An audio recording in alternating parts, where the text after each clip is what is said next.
Estera toko fahavalo. Tamin'izany andro izany dia nomeny Ahaswerosim-panjaka ho an'i Estera, vadin'ny mpanjaka, ny tranony Hamana, fahavalon'ny Jiosy. Ary nankeo anatrehan'ny mpanjaka i Mordekay satria efa voalazan'i Estera ny fihavanany taminy. Ary nesorin'ny mpanjaka ny peratra fitomboan-kaseny izay nalainy tamin'ny Hamana ka nomenan'i Mordekay. Ary notendreny Estera i Mordekay hanapaka ny tranony Hamana. Dia niteny teo anatrehan'ny mpanjaka indray Estera, sady niankoroka tamin'ny tongony ka nitomany sy nifoana taminy mba hahafoana ny ratsy nataony Hamana gagida sy ny hevitra nataony hamelezana ny Jiosy. Ary nanondro an'i Estera tamin'ny tehina volamena ny mpanjaka.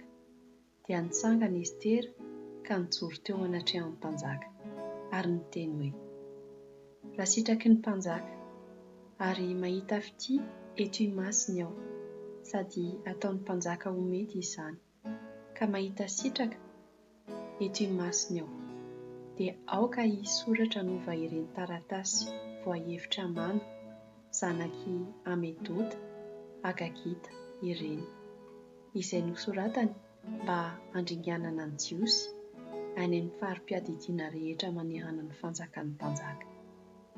Fa ataoko ahoana no fijery ny mozanjon'ny fireneko?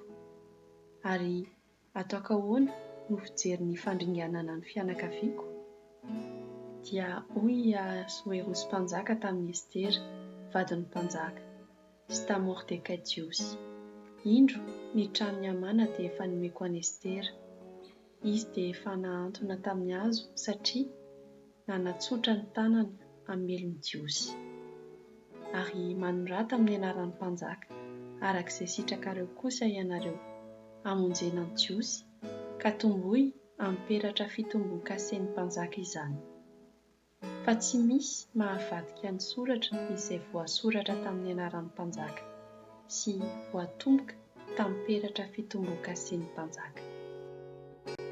Dia nantsoina tamin'izay ny mpitantsoratry ny mpanjaka tamin'ny andro 7 tamin'ny volana 7 na ny volana Sivana, ary nosoratana arak'izay didy rehetra nomeny Mordekay izany ho any amin'ny Jiosy sy ny solotenan'ny mpanjaka sy ny gobernora ary ny mpitondra amin'ny farim-piadidiana hatrany India ka hatrany Kosia, dia farim-piadidiana 720.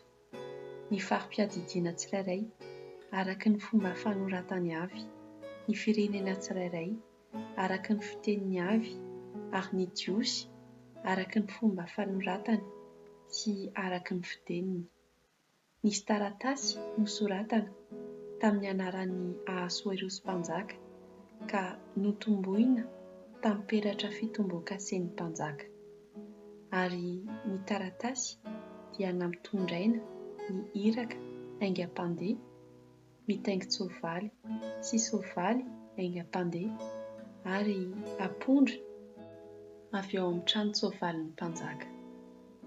Ny Jiosy izay tany amin'ny tanàna tsirairay dia navelan'ny mpanjaka hivory, hiaro ny ainy ary handringana sy hamono ka handripaka ny herim-bahoaka rehetra sy ny farim-piadidiana rehetra izay te hiady aminy mba mivady aman-janaka ireny ary handroba ny fananany amin'ny andro iray ihany any amin'ny farim-piadidiana rehetra manerana ny fanjakany Ahaswerosim-panjaka. Dia amin'ny andro 17 amin'ny volana 12 na ny volana Adara.